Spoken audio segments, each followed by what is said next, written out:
แต่ Simpsons บ้านพยากรณ์ថានៅឆ្នាំ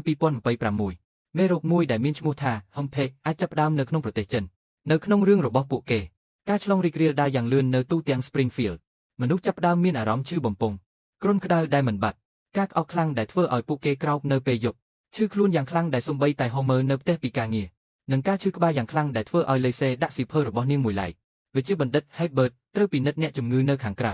នៅក្នុងចំណតរថយន្តព្រោះមន្ទីរពេទ្យពេញហើយជាថ្មីម្ដងទៀតសាលារៀនត្រូវបានបិទមនុស្សត្រូវធ្វើការពីផ្ទះរបស់ពួកគេមនុស្សគ្រប់រូបត្រូវបានតម្រូវឲ្យពាក់ម៉ាស់សម្ដងទៀតនៅតែជាប្រជាជននៃ Springfield ព្យាយាមសម្របតាមស្ថានភាពក្មេងលេងហ្គេមតាមបង្អួចរបស់ពួកគេអ្នកជិតខាងនិយាយគ្នាពីចម្ងាយ Homer បានព្យាយាមធ្វើម្ហូប Bart ចាប់ផ្ដើមធ្វើកិច្ចការផ្ទះដោយសារតែផ្សុកហើយ Marge បានធ្វើបាំងមុខជាមួយនឹងលំនាំគួរឲ្យអស់សំណើចប៉ុន្តែផ្នែកដ៏លំបាកបំផុតសម្រាប់មនុស្សគ្រប់គ្នាគឺការស្នាក់នៅក្នុងផ្ទះធ្វើអ្នកគិតថាការទូសទីបែបនេះអាចក្លាយជាការពិតចែករំលែកគំនិតរបស់អ្នកនៅក្នុងមតិយោបល់